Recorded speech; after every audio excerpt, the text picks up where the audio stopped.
Meu nome é Sofia e tenho 32 anos.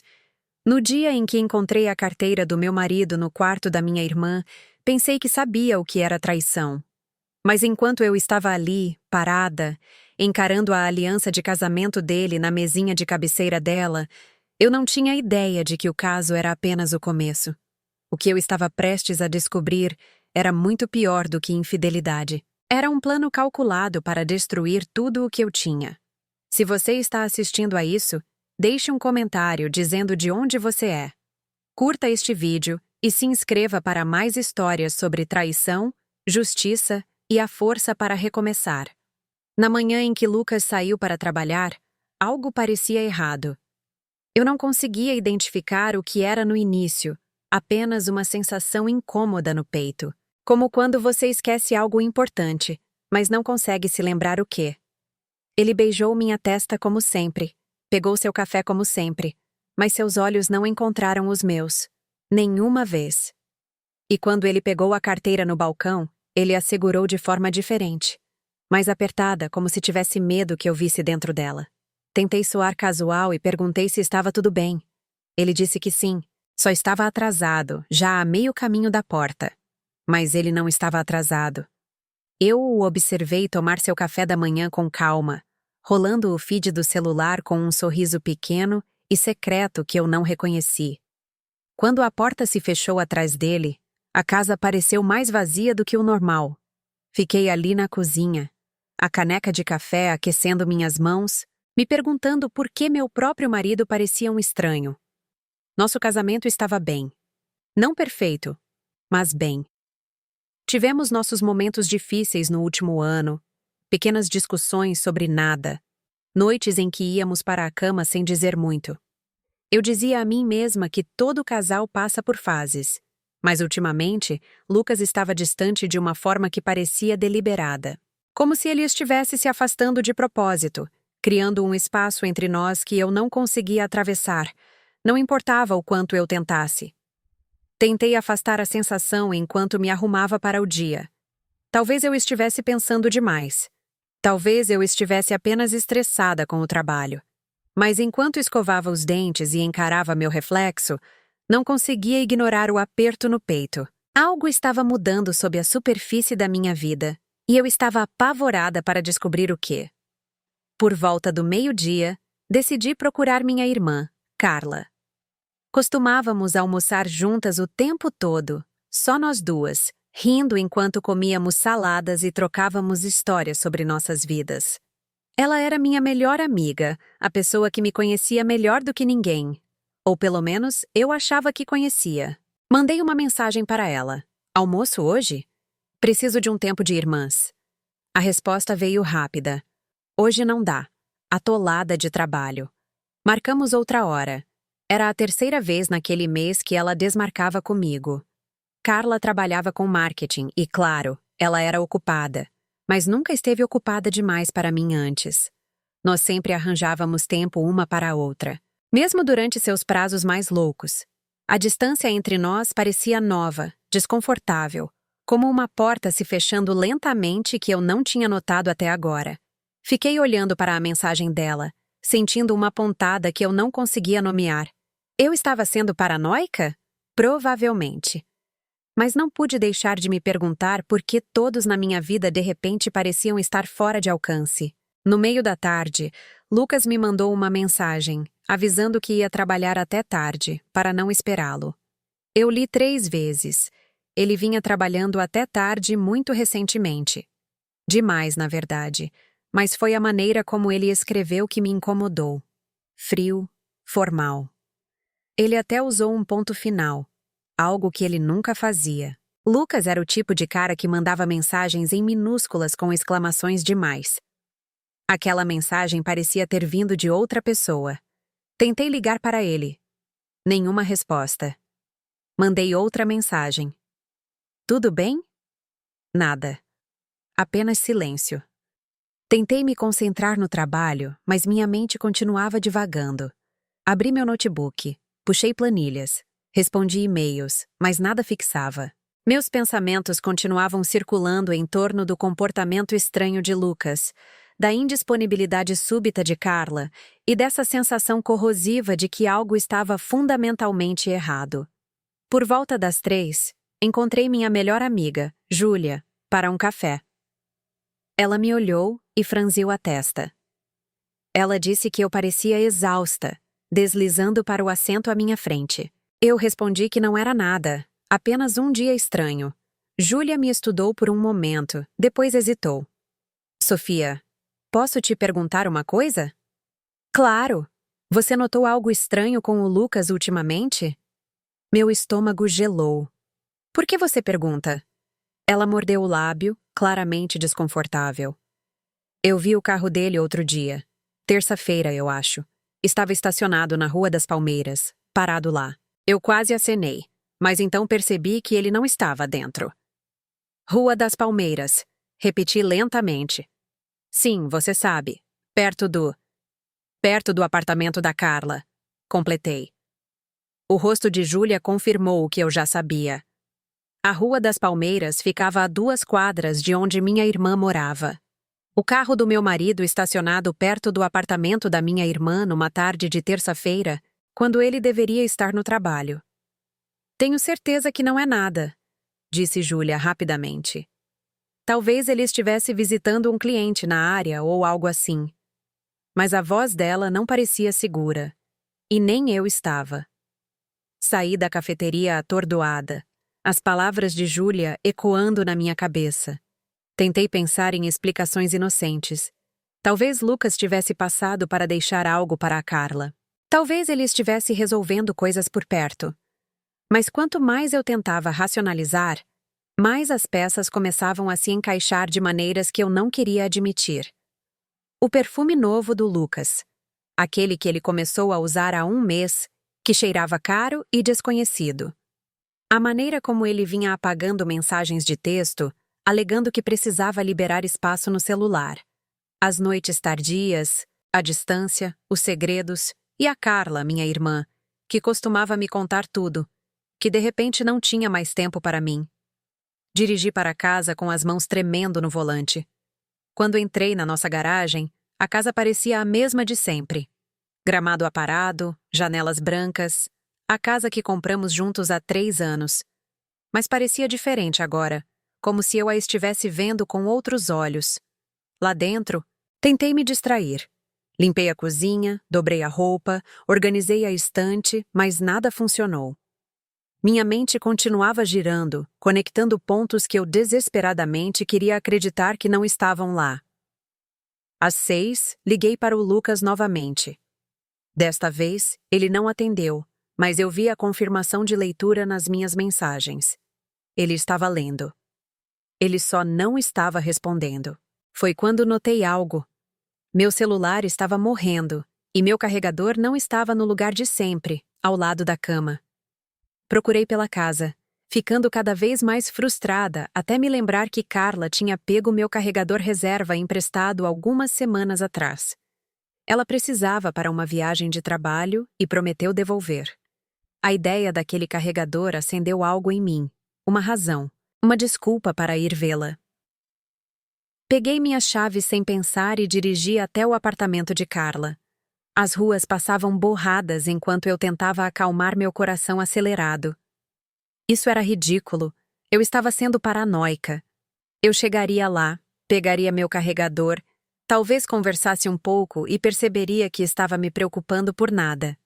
Mas quando parei em frente ao prédio dela, minhas mãos não paravam de tremer. As luzes no apartamento dela estavam fracas.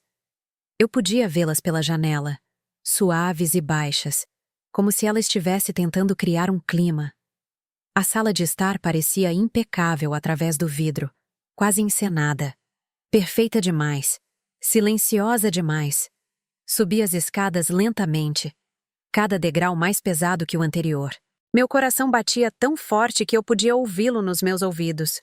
Quando cheguei à porta dela, hesitei, minha mão pairando sobre a maçaneta.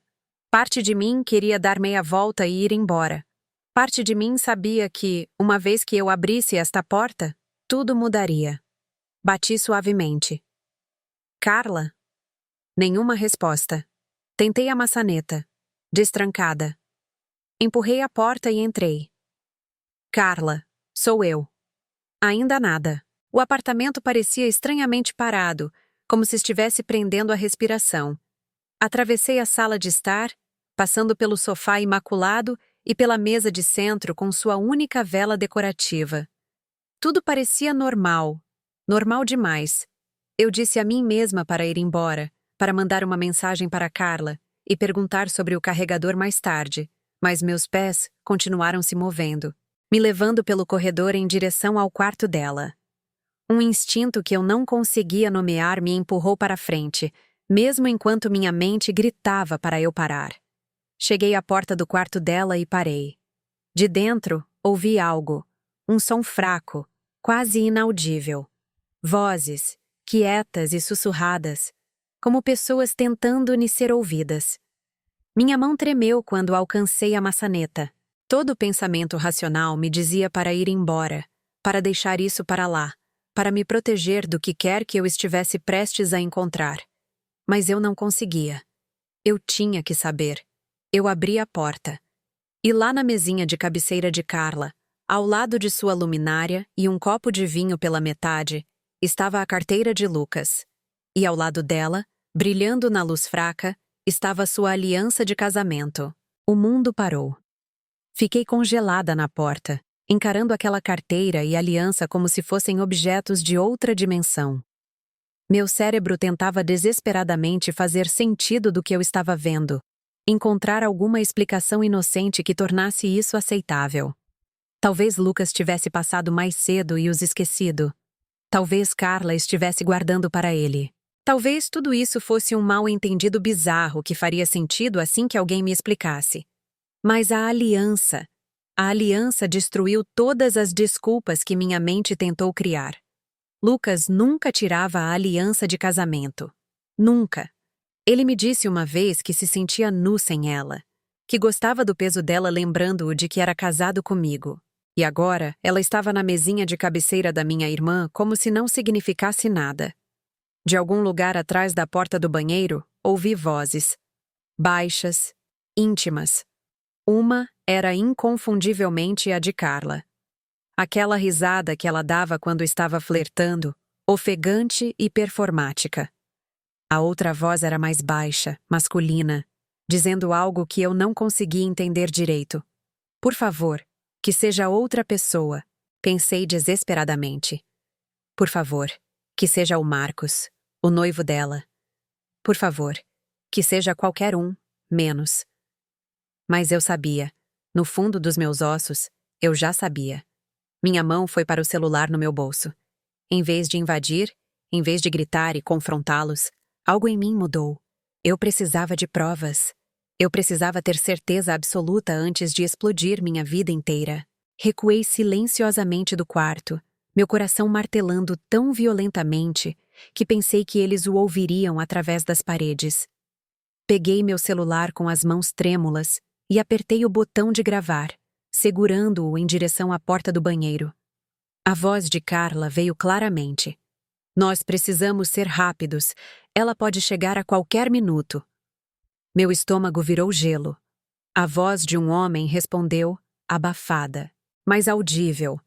Ela me vai. Eu disse a ela que vou trabalhar até tarde. Lucas. Era a voz de Lucas.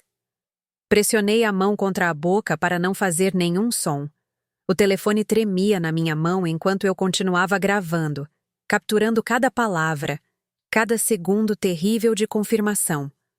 Saí do quarto com cuidado, silenciosamente, como se estivesse desarmando uma bomba. Minha mente estava gritando, minha visão embaçada por lágrimas que eu me recusava a deixar cair.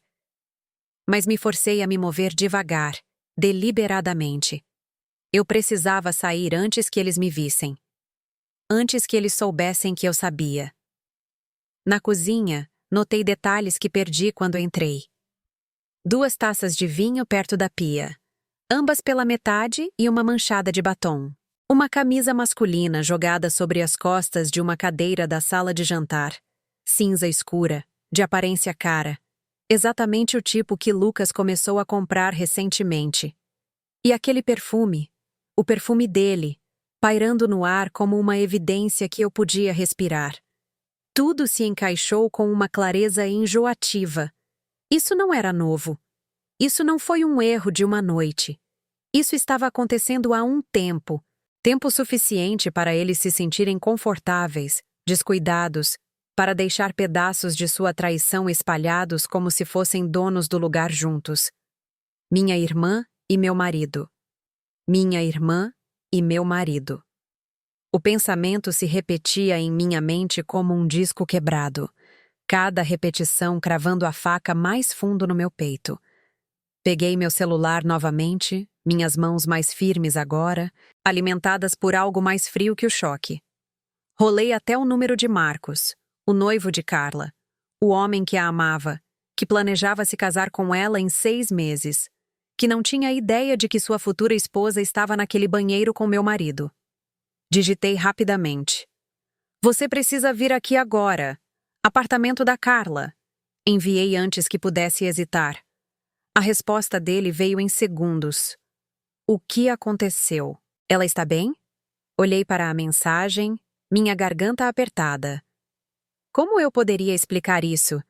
Como eu poderia dizer a ele que não, ela não estava bem? Que nenhum de nós estava bem? Que tudo o que pensávamos que sabíamos era uma mentira? Eu digitei. Apenas venha. Por favor, não diga a ela que eu te mandei mensagem. Outra pausa. Mais longa desta vez. Então, estou a 10 minutos. Sofia, você está me assustando. Eu também estou com medo. Respondi. Então adicionei. Não entre sozinho. Espere por mim lá fora. Eu não podia deixá-lo entrar despreparado. Eu nem podia deixá-lo experimentar a mesma facada da descoberta sem alguém lá que entendesse. Nós dois éramos vítimas da mesma traição, e de alguma forma isso nos tornava aliados. Saí do apartamento tão silenciosamente quanto entrei, fechando a porta com apenas um clique. No corredor, encostei as costas na parede e finalmente me permiti sentir o choque, a incredulidade, o peso esmagador do que eu acabara de descobrir. Mas eu não podia desmoronar. Ainda não. Não aqui. Desci as escadas e fiquei do lado de fora do prédio, o ar frio da noite batendo no meu rosto como um tapa. Meu celular vibrou. Marcos ligando. Eu atendi. Estou quase aí, ele disse, a voz tensa de preocupação. Sofia, o que está acontecendo? Quando você chegar aqui, eu te mostro, eu disse baixinho. Mas Marcos, eu sinto muito. Eu sinto muito mesmo. Sente muito pelo quê? A voz dele falhou um pouco. Sofia, você está me apavorando. Eu sei. Apenas. Apenas chegue aqui. Terminei a ligação e esperei, observando as janelas do apartamento de Carla como se pudessem explodir a qualquer momento. Eu podia ver movimento através do vidro fosco. 2 sombras, muito próximas, movendo-se de uma forma que revirou meu estômago. Minutos pareceram horas.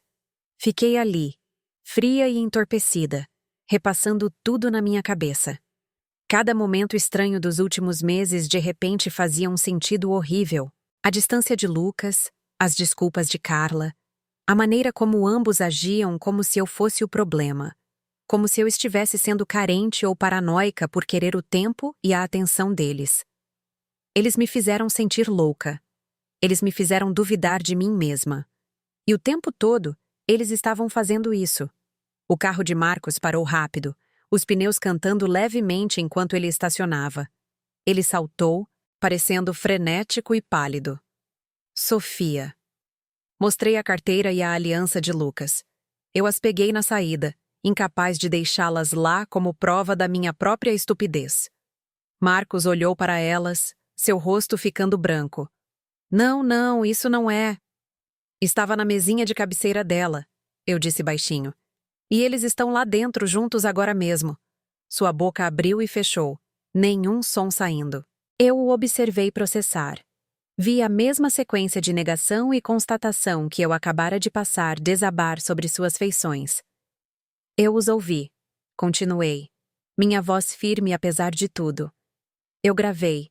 Eles estão no banheiro. Eles acham que não sabemos. As mãos de Marcos se fecharam em punhos, sua mandíbula tão cerrada que eu podia ver os músculos saltando. Eu vou matar ele. Não, eu disse com firmeza. Você vai bater naquela porta e nós vamos fazê-los encarar o que fizeram. Ele me olhou, os olhos ardendo de dor e fúria. Então ele assentiu uma vez, rápido e decisivo. Subimos as escadas juntos, duas pessoas unidas pela traição. A respiração de Marcos estava ofegante ao meu lado, todo o seu corpo vibrando com uma raiva mal contida. Quando chegamos à porta, ele não hesitou. Ele bateu com o punho, forte o suficiente para fazer o batente tremer. "Carla!" ele gritou. "Abra a porta!" De dentro, ouvimos um barulho, vozes em pânico, coisas sendo derrubadas. Os sons de pessoas tentando desesperadamente se apresentar, esconder o que não podia mais ser escondido. Marcos bateu novamente. "Eu sei que você está aí. Abra esta porta agora mesmo." Fiquei um pouco atrás dele, meu coração acelerado, cada músculo do meu corpo tenso. Parte de mim queria correr. Parte de mim queria fingir que nunca tinha visto aquela carteira, nunca tinha ouvido aquelas vozes, nunca tinha aberto esta porta que não podia ser fechada novamente. Mas eu fiquei porque precisava ver os rostos deles. Eu precisava que eles soubessem que eu sabia. A porta se abriu. Carla estava lá, cabelo bagunçado, camisa abotoada errada, rosto sem cor. Seus olhos se arregalaram quando ela viu Marcos, depois mais ainda quando me viu atrás dele. "Marcos", ela sussurrou. "Sofia, eu." "Isso não é. Onde ele está?" A voz de Marcos era mortalmente silenciosa. A boca de Carla abriu e fechou como um peixe. Atrás dela, eu podia ver o interior do apartamento. E lá, saindo do quarto, estava Lucas, camisa meio abotoada, cabelo desgrenhado, seu rosto uma máscara de puro horror quando nos viu parados na porta. Nossos olhos se encontraram através do espaço. Naquele momento, eu vi tudo. Sua culpa, seu medo, sua busca desesperada por uma explicação que nunca viria. "Sofia", ele sussurrou, dando um passo à frente. "Sofia, eu posso explicar." "Não", eu disse, minha voz surpreendentemente calma. "Não se atreva." O apartamento se tornou uma panela de pressão. Marcos passou por Carla, as mãos tremendo, o rosto vermelho de raiva e lágrimas que ele lutava para conter. Carla tropeçou para trás, a boca abrindo e fechando enquanto tentava formar palavras que não saíam.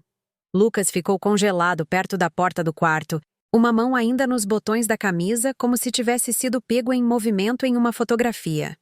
Ele me olhou com aqueles olhos que eu amei por 5 anos e eu vi um estranho olhando de volta. "Há quanto tempo?" A voz de Marcos cortou o silêncio como uma lâmina. Ele se virou para Carla, todo o seu corpo vibrando. "Há quanto tempo isso está acontecendo?" "Marcos, por favor." Carla tentou alcançá-lo, mas ele se afastou de seu toque como se ela o tivesse queimado. "Não me toque!" ele gritou. "Não se atreva a me tocar." Lucas finalmente se moveu, dando um passo cauteloso em minha direção. "Sofia, se você me deixasse explicar." "Explicar o quê?" perguntei, e minha voz saiu fria. Mais fria do que eu já tinha me ouvido soar. "Explicar por que sua aliança de casamento estava na mesinha de cabeceira da minha irmã. Explicar por que você tem mentido para mim por meses. Explicar qual parte, Lucas." Ele se encolheu ao som de seu nome. "Não é o que você pensa." Eu ri. Ri de verdade. Soou oco e quebrado. "Não é o que eu penso. Eu encontrei sua carteira. Eu ouvi vocês. Eu gravei você dizendo que eu não viria porque você me disse que estava trabalhando até tarde. Então, por favor, me diga o que eu deveria pensar." Carla começou a chorar alto. Soluços dramáticos que um dia me fariam correr para confortá-la. Agora eles apenas me davam nojo. "Eu nunca quis que isso acontecesse." Ela lamentou. Simplesmente. Simplesmente aconteceu. "Cale a boca." Marcos se virou para ela, o rosto contorcido de dor. "Apenas cale a boca com suas desculpas. você está usando meu anel de noivado enquanto dorme com o marido dela. Carla olhou para a mão como se tivesse esquecido que o anel estava lá. Ela tentou tirá-lo, atrapalhando-se desesperadamente, mas Marcos agarrou seu pulso. Não, ele disse baixinho. Eu o pegarei quando estiver pronto.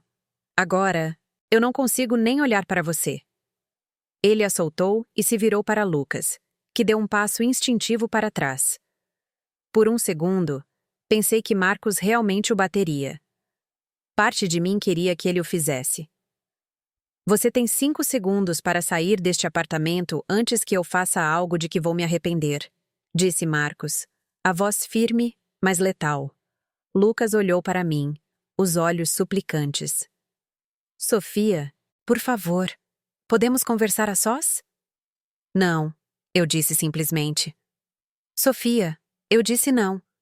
Algo no meu tom deve ter finalmente chegado até ele, porque ele parou de tentar me alcançar. Suas mãos caíram ao lado do corpo, desamparadas e vazias. Isso não significou nada. Ele tentou novamente a voz desesperada. Foi um erro estúpido, estúpido. Meses, interrompi, minha voz subindo apesar dos meus esforços para manter a calma. Meses de erros. Porque era isso, não era? Não um erro, não uma noite. Meses de você escolhendo ela em vez de mim. Meses de você mentindo na minha cara. Meses de você planejando isso enquanto eu estava em casa pensando que estávamos bem. Minha voz falhou na última palavra, e eu me odiei por isso. Eu não queria chorar na frente deles. Eu não queria que eles vissem o quanto eles me destruíram. Carla desabou no sofá, ainda soluçando. Sofia, você é minha irmã. Por favor, você tem que entender. Entender o quê? Caminhei em direção a ela lentamente, deliberadamente. Entender como você pôde fazer isso comigo? Como você pôde me olhar nos olhos todos os dias e mentir? Como você pôde cancelar nossos almoços porque estava muito ocupada dormindo com meu marido? Ela se encolheu como se eu a tivesse esbofeteado. Não foi assim. Então como foi, Carla? Me diga. Me faça entender como minha própria irmã pôde me trair assim. Ela abriu a boca, mas nada saiu. Não havia nada que ela pudesse dizer. Não existiam palavras que tornassem isso aceitável. Lucas tentou mais uma vez. Sofia, eu te amo. Não. Levantei a mão, parando-o. Não diga essa palavra para mim. Você não tem mais o direito de usar essa palavra. Mas eu amo. Você não ama. Minha voz ecoou pelas paredes. Você não me ama. Você não mente para as pessoas que ama. Você não trai as pessoas que ama. Você não rouba dinheiro de contas conjuntas para pagar quartos de hotel com outra pessoa quando você a ama. O rosto dele ficou ainda mais pálido. Você sabe sobre. Eu sei de tudo, Lucas. Eu verifiquei nossos extratos bancários. Eu vi as transferências para a conta da Carla. Eu encontrei os recibos. Você realmente achou que eu não notaria milhares de reais desaparecendo?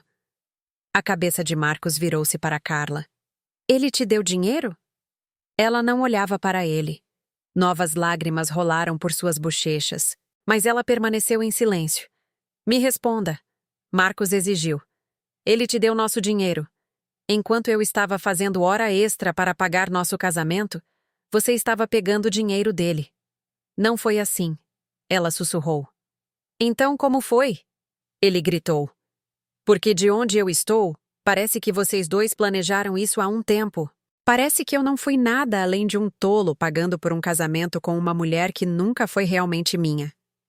O apartamento parecia muito pequeno, muito quente, muito sufocante. Eu podia ouvir vizinhos se movendo no corredor lá fora, provavelmente ouvindo cada palavra. Parte de mim estava mortificada. Parte de mim estava feliz.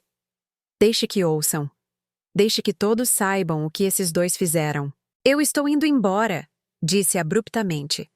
Eu não conseguia mais ficar naquela sala respirando o mesmo ar que eles. Lucas se moveu para bloquear a porta. Sofia, espere.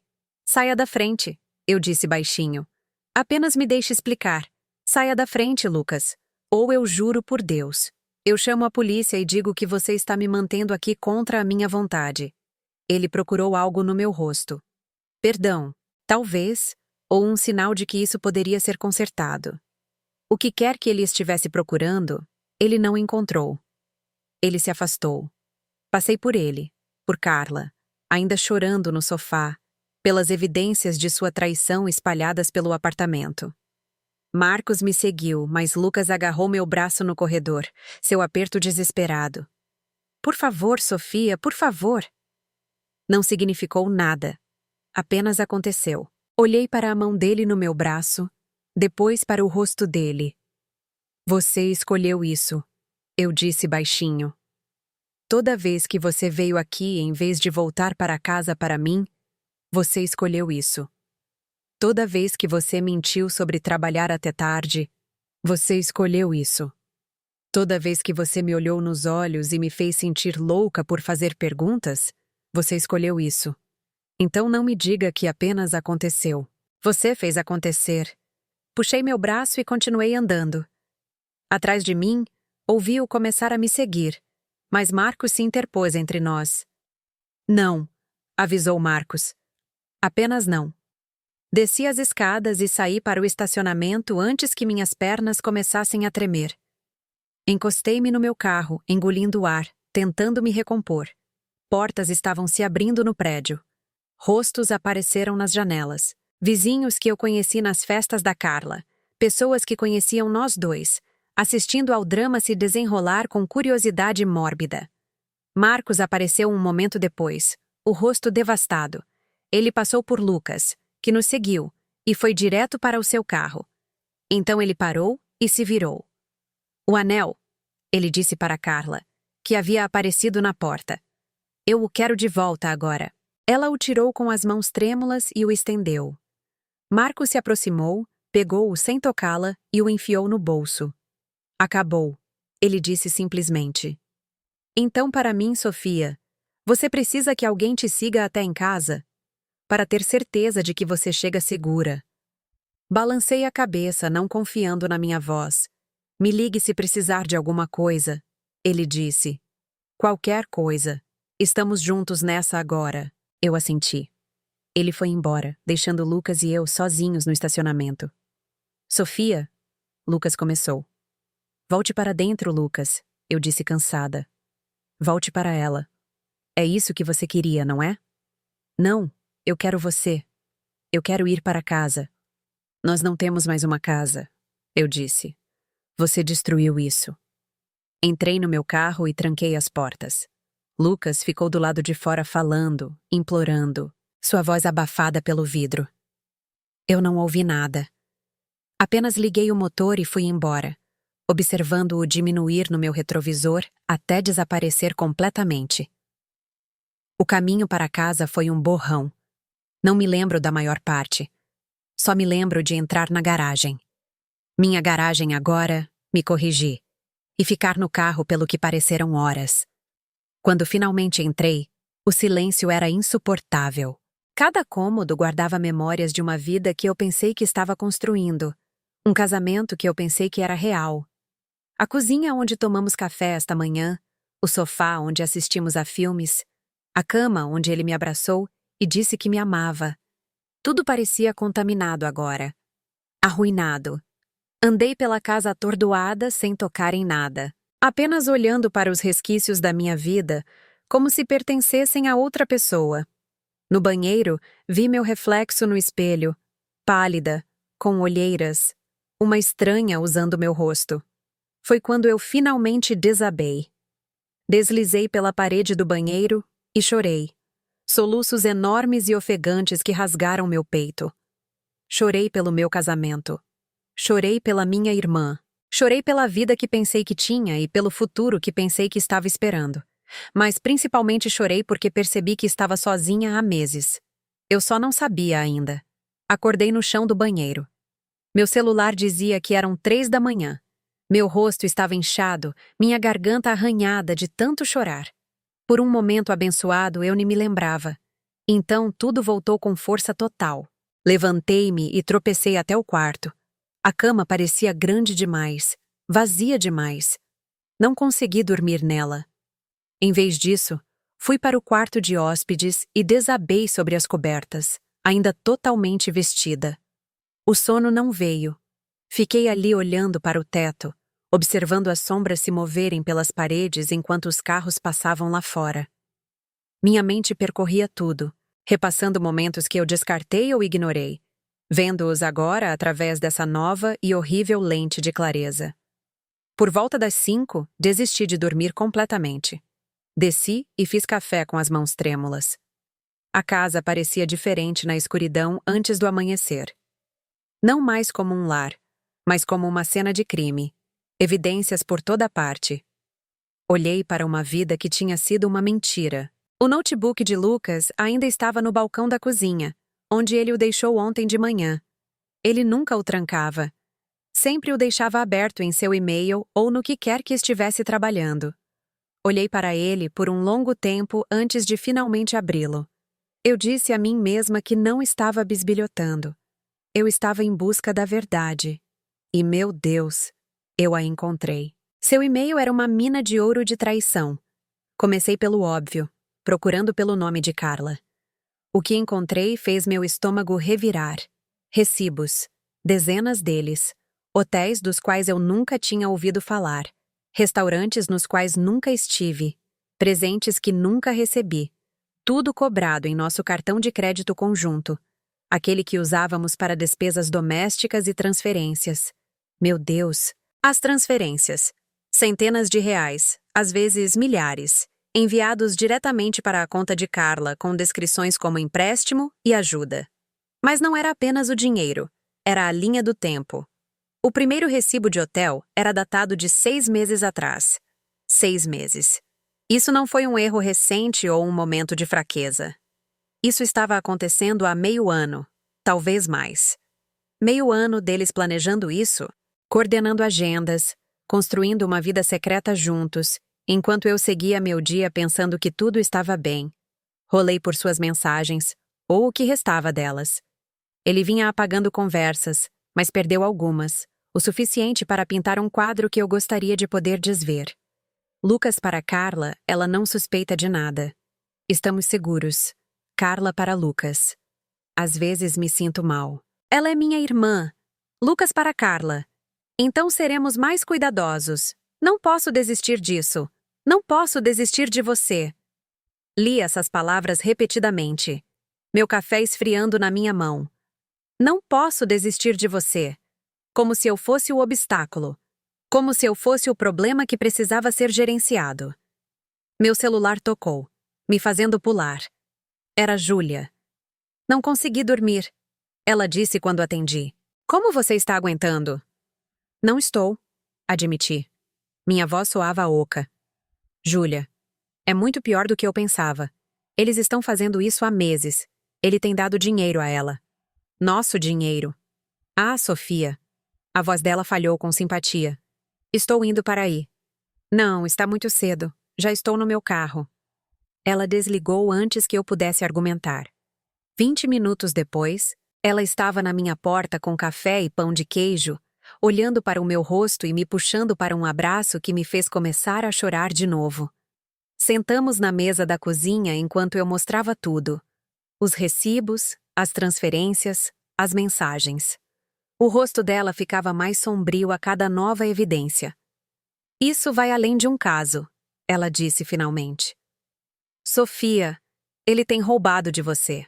Isso não é amor ou paixão, ou o que quer que ele tente alegar. Isso é calculado. Isso é criminoso. Eu não tinha pensado nisso dessa forma, mas ela estava certa.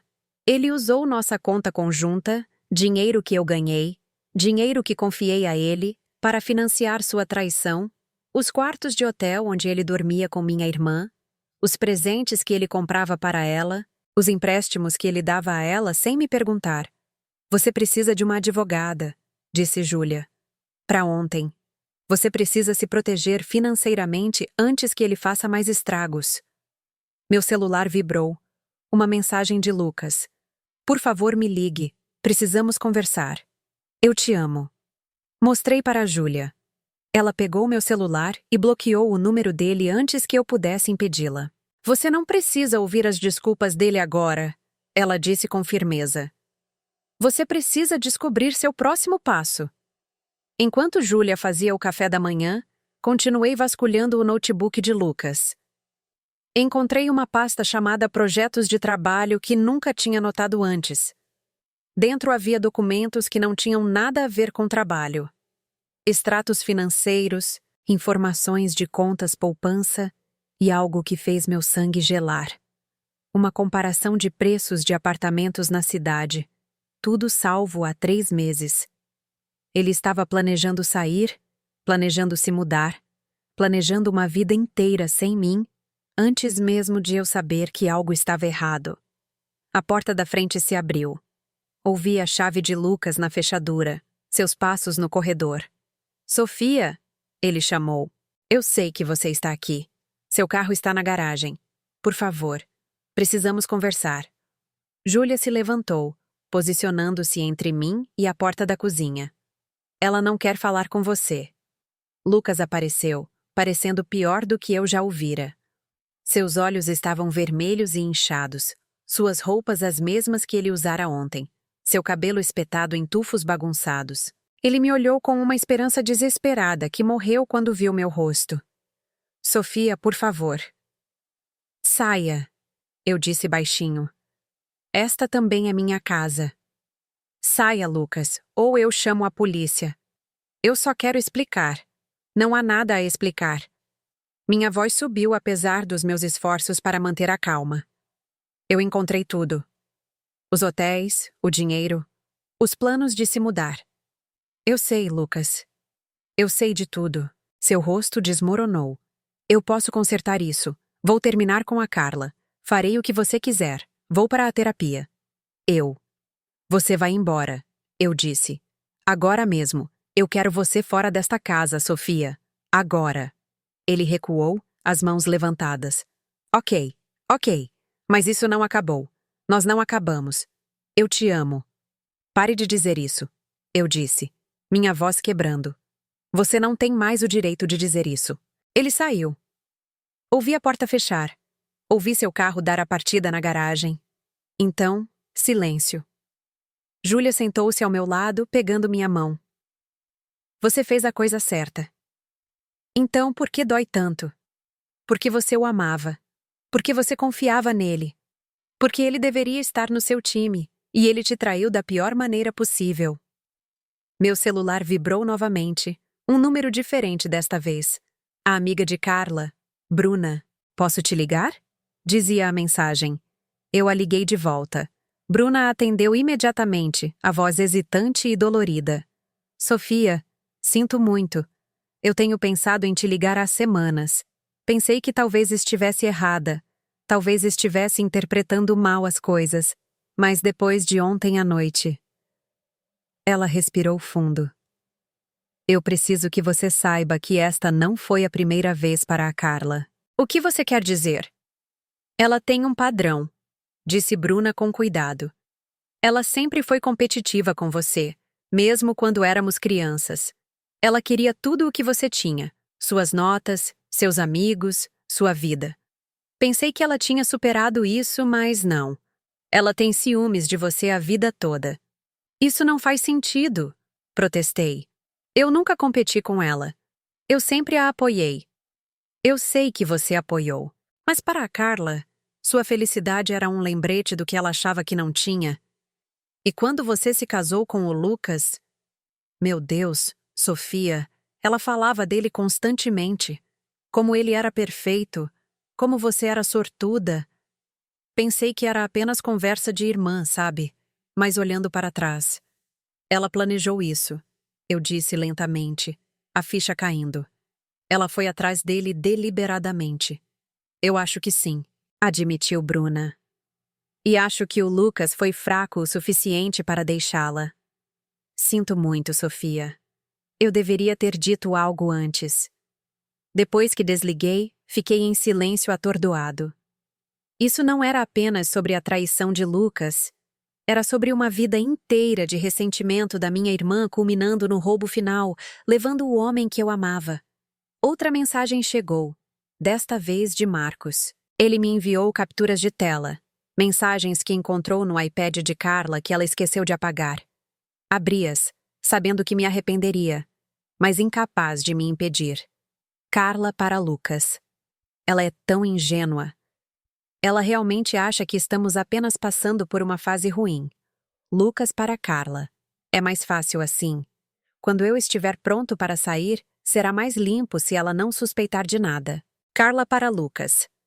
Às vezes me sinto mal por ela, mas depois me lembro de como a vida dela sempre foi fácil. Lucas para Carla. Ela teve a chance dela de me fazer feliz. Ela falhou. Isso não é culpa nossa. Li cada mensagem, cada uma nova faca nas minhas costas. Eles estavam rindo de mim, zombando da minha confiança, planejando minha dor enquanto eu seguia minha vida, pensando que meu marido me amava e minha irmã era minha melhor amiga. A última captura de tela foi a pior. Carla para Lucas. Eu te amo. Quando tudo isso acabar e a Sofia sair de cena, finalmente poderemos ficar juntos de verdade. Lucas para Carla. Eu também te amo. Em breve. Eu prometo. Deixei meu celular cair como se tivesse me queimado. Júlia o pegou, leu as mensagens e imediatamente me puxou para seus braços enquanto eu desabava mais uma vez. Eles se merecem, ela disse ferozmente. Eles merecem cada momento miserável que terão quando perceberem o que destruíram. Mas eu mal a ouvi. Tudo o que eu conseguia pensar era naquela frase. Sofia sair de cena. Como se eu fosse um obstáculo a ser removido. Como se eu não fosse nada. A traição não foi apenas que Lucas havia me traído. Foi que ele nunca me amou de verdade. E minha irmã, a pessoa em quem eu mais confiava no mundo depois do meu marido, nunca me viu como nada mais do que uma competição a ser derrotada. Eu estava sozinha. Verdadeiramente, completamente sozinha, de uma forma que nunca estive antes. E eu não tinha ideia de como ia sobreviver a isso. Na manhã seguinte, não consegui dormir. Minha mente continuava voltando àqueles extratos bancários, ao dinheiro perdido, aos padrões que eu era confiante demais para notar antes. Às 3 da manhã, abri meu notebook e comecei a cavar mais fundo. O que encontrei fez o caso parecer quase trivial em comparação. Nos últimos 6 meses, Lucas havia sacado quase 15 Rio Highlands da nossa conta conjunta. As transações eram pequenas o suficiente para não acionar alertas. 200 aqui, 500 ali, mas consistentes, metódicas, como se ele planejasse exatamente quanto poderia pegar sem que eu notasse. Cada saque correspondia a uma data que eu agora reconhecia. Reservas de hotel, jantares em restaurantes caros que eu nunca frequentei e transferências diretas para a conta de Carla rotuladas como empréstimos de emergência. Mas era mais do que isso. Encontrei faturas de cartão de crédito que nunca tinha visto antes. Cartões abertos em nossos 2 nomes usando minha renda como comprovação. Cartões que eu nunca autorizei. Cartões com o limite estourado com cobranças que eu não reconhecia. Minhas mãos tremiam enquanto eu tirava print de tudo. Isso não era apenas infidelidade. Isso era fraude financeira. Às 8 da manhã, liguei para o meu banco. A mulher no telefone ouviu pacientemente enquanto eu explicava a situação. Saques não autorizados, cartões de crédito que eu não abri, um cônjuge que estava roubando de contas conjuntas. Sinto muito que você esteja passando por isso, ela disse. Deixe-me conectá-la ao nosso departamento de fraudes. Ao meio-dia, eu havia congelado todas as contas conjuntas, relatado os cartões de crédito não autorizados e iniciado o processo de separação de nossas finanças. Cada real que Lucas havia pego. Cada cobrança fraudulenta que ele fez. Estava tudo documentado agora. Evidência. Mas eu não tinha terminado de investigar. Lembrei-me da amiga de Carla, Bruna, mencionando que Carla sempre invejou minha vida.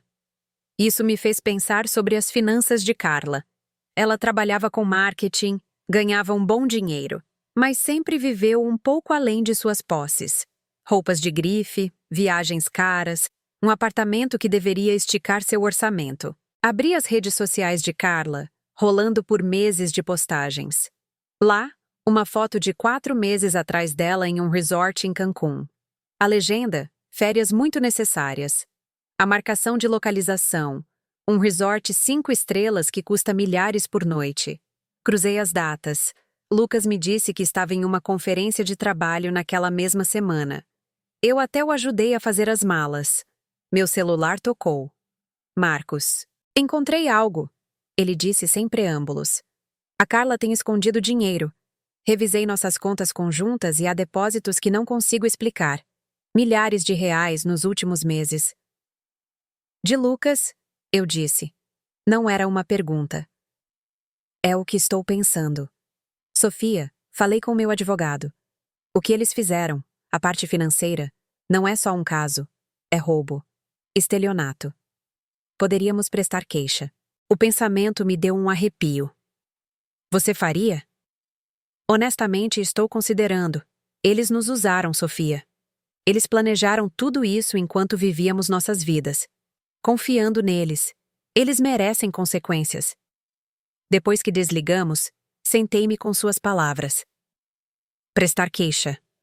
Transformar isso em um assunto legal, não apenas pessoal. Parte de mim queria isso. Queria que Lucas e Carla enfrentassem consequências reais, não apenas relacionamentos quebrados. Mas outra parte de mim só queria que tudo acabasse. Meu celular vibrou. Uma mensagem de voz de Lucas. Contra meu bom senso, ouvi. Sofia, por favor. Eu sei que você está com raiva, mas se você me deixar explicar, o dinheiro não foi o que parece. Eu ia pagar tudo de volta. Só precisava de tempo. A Carla estava passando por umas coisas e eu estava ajudando ela e a coisa saiu do controle. Mas eu nunca quis te machucar. Eu te amo. Por favor, me ligue de volta. Apaguei antes que ele terminasse. Cada palavra era uma mentira envolta em uma desculpa. Naquela tarde, dirigi de volta ao apartamento de Carla, não para confrontá-la. Eu já tinha acabado com confrontos. Eu só precisava entender o escopo completo do que eles tinham feito. Usei a chave reserva que ainda tinha, sabendo que ela estaria no trabalho. Por dentro, o apartamento parecia diferente à luz do dia, menos encenado, mais vivido. Eu não estava lá para bisbilhotar suas coisas pessoais. Eu estava lá por uma única coisa. A chave do guarda-volumes de Lucas. Eu a tinha visto na gaveta dele em casa. Uma pequena chave de latão com um número que não correspondia a nenhuma fechadura que eu conhecia. Perguntei a ele sobre isso uma vez, e ele disse que era para um armário de trabalho, mas Lucas não tinha um armário de trabalho. Ele trabalhava em casa na maioria dos dias. Vasculhei o apartamento de Carla metodicamente.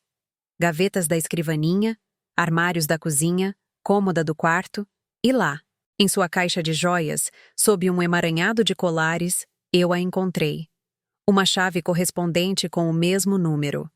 Meu coração bateu forte quando a guardei no bolso e saí. O guarda-volumes ficava nos arredores da cidade, o tipo de lugar que parecia não fazer perguntas.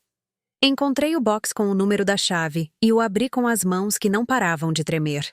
Dentro havia um espaço cuidadosamente organizado que me disse tudo o que eu precisava saber sobre há quanto tempo isso vinha sendo planejado. Caixas rotuladas com a caligrafia de Carla.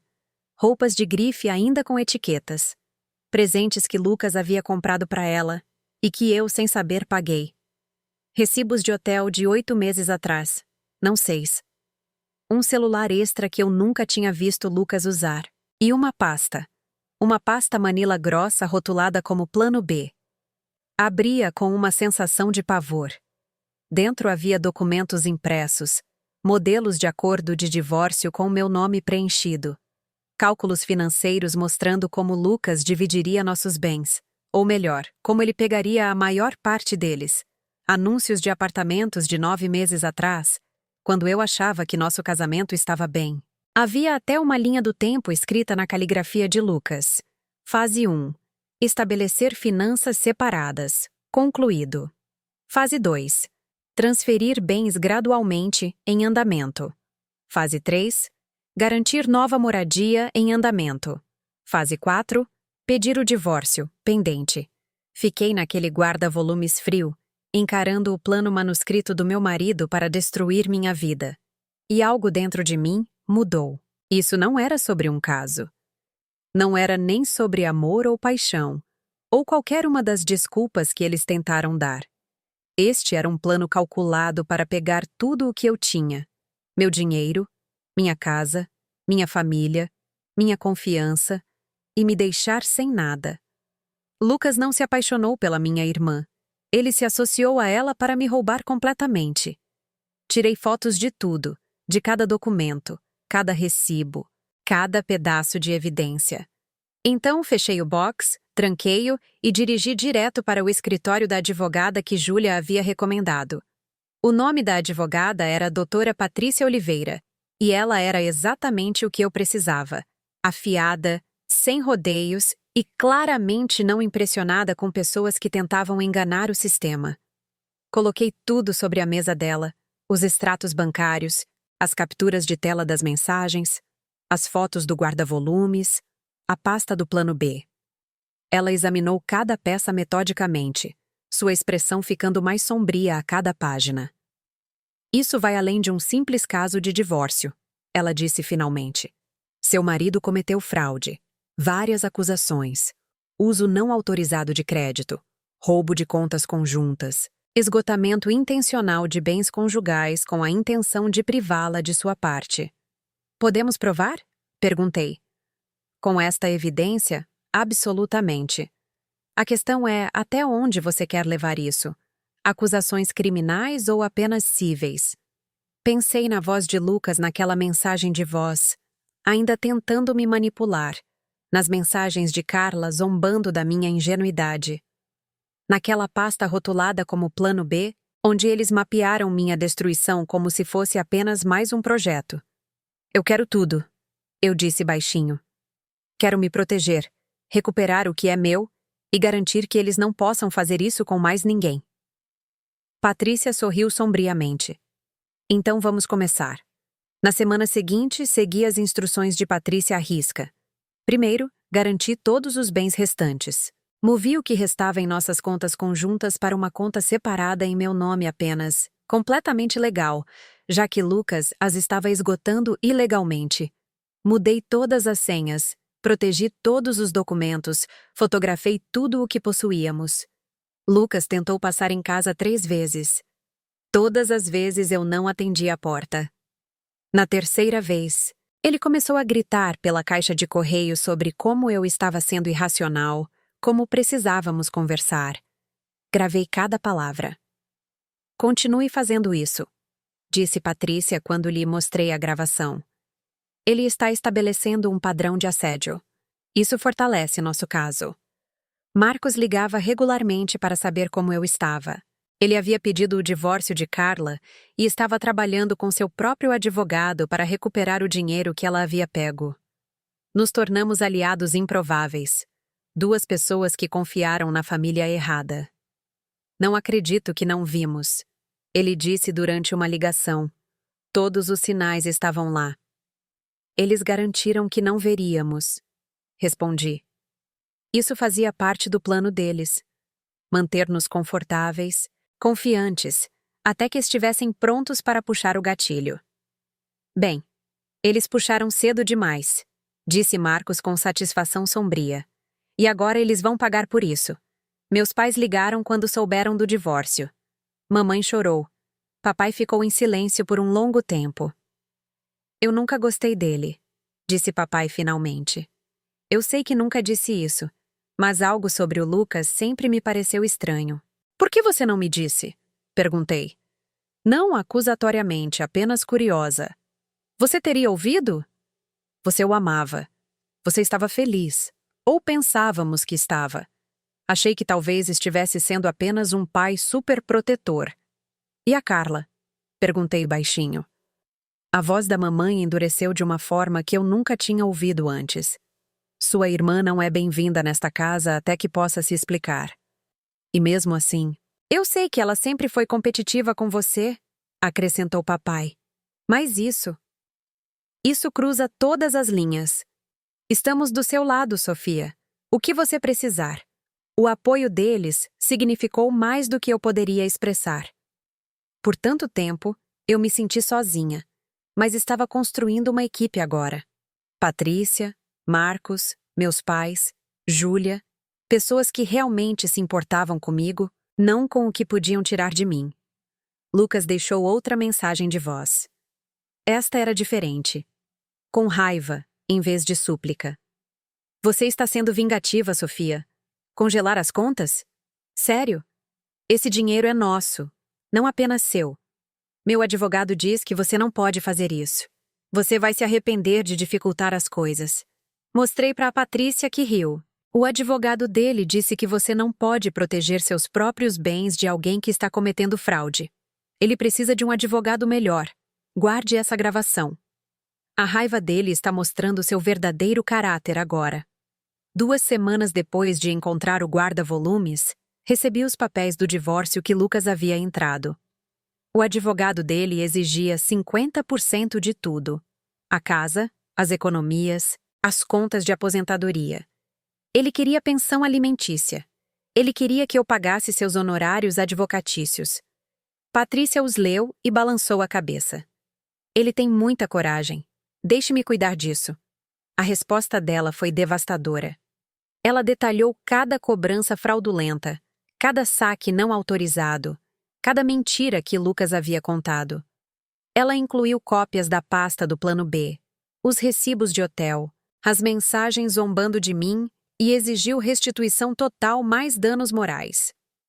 Não vamos fazer acordo, Patrícia me disse. Vamos a julgamento e vamos vencer. Comecei a documentar tudo em um diário. Datas, horas, interações, tentativas de contato, cada pedaço de evidência que mostrava o caráter e as intenções de Lucas. Patrícia disse que poderia ser exagero, mas eu não me importei.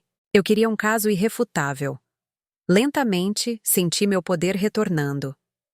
Não o poder que eu tinha no meu casamento, que tinha sido uma ilusão. Poder real. O poder de saber a verdade e ter as provas para prová-la. O poder de ter pessoas que realmente me apoiavam em vez de me usar. Carla tentou ligar uma vez. Deixei ir para a caixa postal. Sofia, por favor, você é minha irmã. Precisamos conversar sobre isso. Eu sei que você está com raiva, mas você está virando todo mundo contra mim. Mamãe e papai nem falam comigo. Podemos ao menos tentar consertar isso? Não liguei de volta. Não havia nada para consertar. Ela fez sua escolha. Uma noite, passei de carro pela casa que Lucas e eu havíamos comprado juntos. Nossa casa. Minha casa agora. Se Patrícia conseguisse. Sentei-me no carro olhando para as janelas, lembrando o dia em que nos mudamos. Como eu estava feliz. Como estava cheia de esperança para o nosso futuro. Aquela mulher parecia uma estranha agora. Ela tinha sido ingênua, confiante, disposta a ignorar os sinais de alerta porque queria acreditar no amor. Eu não era mais ela.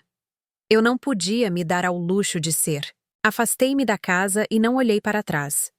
3 semanas antes da data do julgamento, Carla apareceu na casa dos meus pais durante o jantar de domingo. Eu estava lá com Júlia, tentando manter alguma normalidade na minha vida. Quando Carla entrou sem bater, a sala ficou em silêncio. Ela parecia péssima. Cabelo sujo, roupas amassadas, olhos vermelhos e inchados. Por um momento, quase senti pena dela. Quase! Sofia, ela disse, a voz quebrando imediatamente. Por favor, você tem que me ouvir. Isso tudo é um mal-entendido. Lucas e eu, nós nunca quisemos te machucar. Apenas aconteceu. E agora você está virando todo mundo contra mim.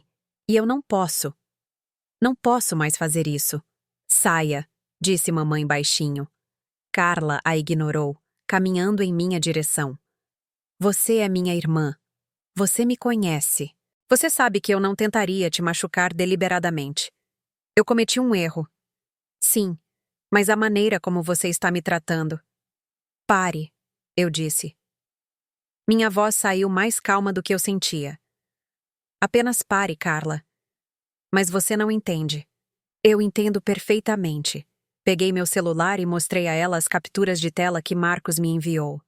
Eu entendo que você e Lucas zombaram de mim pelas minhas costas. Eu entendo que você o ajudou a me roubar. Eu entendo que vocês planejaram isso por meses enquanto fingiam ser minha irmã. O rosto dela ficou pálido. Essas mensagens estão fora de contexto. Estão? Levantei-me, encarando-a. Então explique o contexto em que ela é tão ingênua, é de alguma forma carinhoso. Explique como Sofia sair de cena não é de alguma forma planejar destruir minha vida. Eu nunca! Ela olhou ao redor da sala desesperadamente, procurando um aliado. Não encontrou nenhum. Mamãe e papai sentaram-se com rostos de pedra. Júlia observava com desprezo frio. Mostre a eles a pasta, disse Júlia baixinho. A pasta do plano B. Puxei as fotos no meu celular. A linha do tempo manuscrita de Lucas, os modelos de divórcio, os cálculos financeiros. Os olhos de Carla se arregalaram quando os viu. Você guardou provas do seu próprio crime, eu disse. Em um guarda-volumes que você compartilhava com Lucas. Um guarda-volumes ao qual agora tenho acesso. Tudo o que você fez. Tudo o que você planejou. Eu tenho provas. Carla sentou-se com força no sofá, toda a luta se esvaindo dela. Sofia, por favor, se você levar isso adiante, a parte legal, eu posso perder tudo. Meu emprego, minha reputação. Você deveria ter pensado nisso antes, disse mamãe bruscamente. Antes de trair sua própria irmã, mas ela está sendo vingativa. As lágrimas de Carla se transformaram em raiva. Ela bloqueou Lucas de suas contas. Ela está pegando tudo no divórcio. Ela está virando vocês contra mim. Ela está se protegendo. Interrompeu papai, de duas pessoas que tentaram roubá-la. Você não pode se fazer de vítima aqui, Carla. Eu também sou sua filha. Então haja como irmã da Sofia, disse mamãe friamente. Até que você possa fazer isso. Você não é bem-vinda aqui. Carla olhou para mim uma última vez, o rímel escorrendo por suas bochechas. Espero que você esteja feliz. Você destruiu minha vida. Não, eu disse baixinho. Você destruiu sua própria vida. Eu apenas impedi você de destruir a minha. Ela saiu, batendo a porta atrás de si. O silêncio que se seguiu foi pesado, mas não desconfortável. Papai estendeu a mão e apertou a minha. Estou orgulhoso de você, ele disse simplesmente. O próximo golpe veio de uma direção inesperada. Lucas perdeu o emprego. Marcos me mandou a notícia por mensagem. A empresa do Lucas o demitiu. O chefe dele me ligou para verificar algumas datas. Acho que alguém os avisou sobre ele mentir sobre viagens de trabalho. Eles investigaram e descobriram que ele também estava falsificando relatórios de despesas. Olhei para a mensagem, sentindo uma mistura complexa de satisfação e culpa. Satisfação porque ele merecia consequências. Culpa porque eu nunca quis ser o tipo de pessoa que celebra a queda de outra pessoa. Mas então me lembrei da pasta do plano B. Como ele havia calculado exatamente como me deixar sem nada. A culpa evaporou. Ótimo, respondi por mensagem. A próxima mensagem de Marcos me fez rir alto. A Carla me ligou chorando, implorando para eu voltar com ela. Ela disse que o Lucas não pode mais sustentá-la e que ela está com o aluguel atrasado.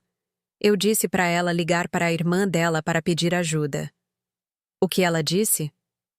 Ela desligou na minha cara. Eu podia imaginar perfeitamente.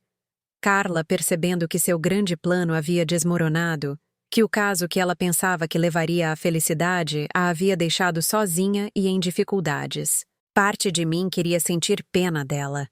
Essa parte estava diminuindo a cada dia. 2 semanas antes do tribunal, o advogado de Lucas solicitou uma reunião de acordo. Patrícia ergueu uma sobrancelha quando me contou.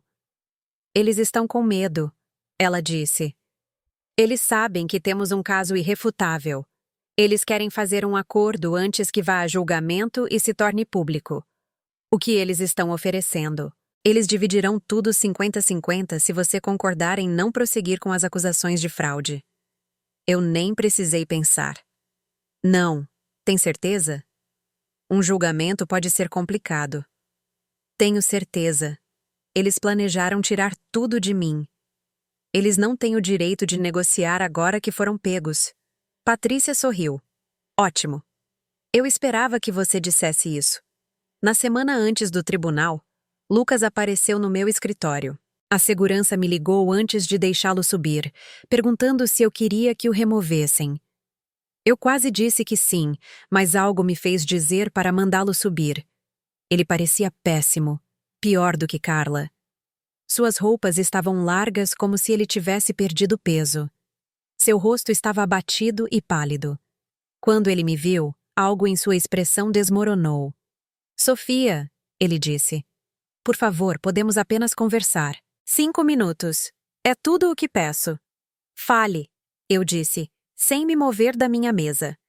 Ele sentou-se pesadamente na cadeira à minha frente. Eu sei que você me odeia. Eu sei que eu errei. Mas o caso, Sofia, se isso for a julgamento, perderei tudo. Minha reputação, minha carreira. Você já perdeu sua carreira, apontei. Por sua causa. As palavras saíram dele, raivosas e desesperadas. Você contou ao meu chefe sobre as viagens de trabalho. Você me fez ser demitido. Você está destruindo minha vida. Eu não contei nada ao seu chefe. Eu disse calmamente. Mas fico feliz que alguém tenha contado. Ele me encarou. Você realmente se tornou vingativa. Não, eu me tornei cuidadosa. Há uma diferença. Você tentou me roubar, Lucas. Você planejou isso por meses. Você se associou à minha irmã para me roubar sistematicamente e destruir minha vida. E agora que você está enfrentando as consequências, quer me culpar por ser vingativa. Não era para ser assim, ele disse. E ele realmente parecia triste. Carla e eu pensamos que uma vez que estivéssemos juntos, uma vez que tudo isso acabasse, seríamos felizes. Mas tudo desmoronou tão rápido. Porque foi construído sobre mentiras, eu disse. Você não pode construir nada real sobre a traição. Ele me olhou por um longo momento. Eu te amei uma vez, sabe, no começo. Talvez eu reconheci, mas você parou muito antes de eu perceber. E em vez de ser honesto, em vez de simplesmente ir embora, você decidiu me destruir primeiro. Isso não é amor, Lucas. Isso não chega nem perto. Ele saiu sem outra palavra. Eu o observei ir, sentindo nada além de alívio por nunca mais ter que vê-lo fora de um tribunal. O tribunal era menor do que eu esperava, estéril e frio com luzes fluorescentes que faziam tudo parecer um pouco irreal. Lucas sentou-se com seu advogado sem olhar para mim. Sentei-me com Patrícia, sentindo-me surpreendentemente calma. A juíza revisou as provas metodicamente. Patrícia apresentou tudo. Os extratos bancários mostrando saques não autorizados, os cartões de crédito abertos em meu nome, a documentação do guarda-volumes, as mensagens onde Lucas e Carla zombaram de mim e planejaram minha queda. O advogado de Lucas tentou argumentar que o dinheiro fora para despesas conjuntas, que os cartões de crédito foram um mal-entendido, que as mensagens foram tiradas de contexto. Mas a cada desculpa, Patrícia calmamente produzia mais provas que o contradiziam. A pasta do plano B foi o ponto de virada. Quando a juíza viu a linha do tempo manuscrita de Lucas para esgotar nossos bens antes de pedir o divórcio, sua expressão endureceu. Isso mostra clara intenção de fraudar, disse a juíza. Isso não é um mal-entendido ou uma disputa conjugal. Isso é roubo calculado. O advogado de Lucas não teve resposta para isso. A decisão foi decisiva. Fiquei com a casa, todos os bens conjuntos restantes e minhas contas de aposentadoria. Lucas foi condenado a reembolsar cada real que ele sacou ou cobrou fraudulentamente, mais danos morais. A juíza também emitiu uma medida protetiva impedindo Lucas de me contatar fora dos canais legais oficiais. Além disso, a juíza acrescentou: Estou encaminhando este caso ao Ministério Público para revisão de possíveis acusações criminais. O rosto de Lucas ficou branco. Seu advogado imediatamente começou a falar sobre apelações, mas a juíza o cortou. Você pode apelar se quiser, advogado, mas as provas falam por si. Seu cliente se envolveu em um padrão de roubo e fraude. Ele tem sorte que a autora da ação não está buscando a persecução penal ela mesma. Fora do tribunal, Marcos estava esperando. Ele também ganhou seu caso contra Carla. Ela foi condenada a reembolsar o dinheiro que havia pego e perdeu o direito a quaisquer bens compartilhados. Nós conseguimos, ele disse, me puxando para um abraço. Nós realmente conseguimos. Sim, eu disse, e senti o peso que me esmagava por meses finalmente se levantar. Nós conseguimos. Nas semanas seguintes, minha vida lentamente tomou forma. Pintei a casa, mudando as cores que Lucas havia escolhido, tornando o espaço meu. Reconectei-me com amigos que deixei se afastarem durante meu casamento. Comecei a correr novamente, algo que eu amava antes de Lucas reclamar que tirava muito tempo de mim. Carla se mudou discretamente. Ouvi por amigos da família que ela conseguiu um emprego em outro estado, tentando reconstruir sua vida longe do escândalo. Não senti nada sobre isso. Nem felicidade, nem tristeza. Apenas um reconhecimento entorpecido de que ela se fora. Lucas enviou uma última mensagem através de seu advogado, uma carta de desculpas. Li uma vez. Estava cheia de desculpas e justificativas disfarçadas de arrependimento. Arquivei-a sem responder. Algumas coisas não mereciam uma resposta. 6 meses após o caso no tribunal, sentei-me na minha sala de estar. Minha sala de estar. Na minha casa. Cercada por móveis que eu escolhi, e percebi que me sentia feliz. Não a felicidade ingênua que senti quando era casada, construída sobre mentiras confortáveis. Felicidade real, conquistada ao sobreviver a algo terrível e sair mais forte. Júlia veio para o jantar, trazendo vinho e histórias sobre seus últimos desastres amorosos. Rimos até nossas barrigas doerem. Do jeito que eu não conseguia rir quando era casada. Sabe o que é louco? Ela disse enquanto limpávamos. Você parece mais você mesma agora do que antes de tudo isso acontecer. O que você quer dizer? Você estava sempre se diminuindo para o Lucas, tornando-se menor, mais quieta, mais conveniente. Agora você é apenas você, totalmente você. É bom ver. Pensei sobre isso depois que ela foi embora. Ela estava certa. Eu vinha me tornando menor, tentando me encaixar na forma da esposa que Lucas queria. Perdi pedaços de mim mesma sem nem perceber. Hobbies que parei. Amigos dos quais me afastei. Sonhos que deixei de lado. Agora eu estava reivindicando tudo isso e descobrindo novos pedaços também. Comecei a pintar novamente. Algo que não fazia desde a faculdade. Entrei em um clube do livro. Até saí em alguns encontros. Nada sério ainda. Mas a possibilidade disso parecia emocionante em vez de aterrorizante. Uma noite, passei de carro pelo guarda-volumes onde encontrei a pasta do plano B. Por impulso, parei e entrei. O box estava vazio agora. Patrícia havia limpado tudo o que precisávamos para o caso no tribunal. Fiquei no espaço vazio, lembrando o choque e o horror que senti quando abri aquela pasta pela primeira vez. Como me senti pequena e impotente, vendo o plano deles para me destruir exposto em preto e branco. Mas parada ali agora, não me sentia pequena. Eu me sentia forte. Eles tentaram me quebrar. E eu sobrevivi. Mais do que sobrevivi, eu venci. Tranquei o box pela última vez e dirigi para casa enquanto o sol se punha, pintando o céu em tons de dourado e rosa. Meu celular vibrou com uma mensagem da minha mãe. Jantar de domingo. Seu pai vai fazer a famosa lasanha dele. Sorri e digitei de volta. Estarei aí. Em casa, servi-me de uma taça de vinho e sentei-me à janela, observando o bairro se acalmar à noite. 1 ano atrás, eu estaria esperando Lucas chegar em casa, me perguntando por que ele estava atrasado de novo, reprimindo a ansiedade de que algo estava errado. Agora, eu sabia a verdade. Algo estava errado. Mas não era eu. Ergui minha taça para o meu reflexo na janela que escurecia. Vocês não tiraram minha vida. Sussurrei. Vocês apenas abriram espaço para eu reconstruí-la. E desta vez, eu a estava construindo para mim mesma. Sem concessões, sem me diminuir, sem confiar cegamente. Apenas eu, forte e inteira. E finalmente livre. A casa se acomodou ao meu redor com estalos e suspiros confortáveis. Lá fora, o mundo continuava. Pessoas vivendo suas vidas, fazendo suas escolhas, construindo seus futuros. E dentro, eu estava fazendo o mesmo. Perdi meu marido e minha irmã, mas encontrei algo mais valioso. Eu mesma. A mulher que eu deveria ser, não filtrada pelas expectativas ou mentiras de outra pessoa. Amanhã, eu acordaria na minha casa, faria café na minha cozinha e começaria outro dia da minha vida. Uma vida que era finalmente verdadeiramente minha.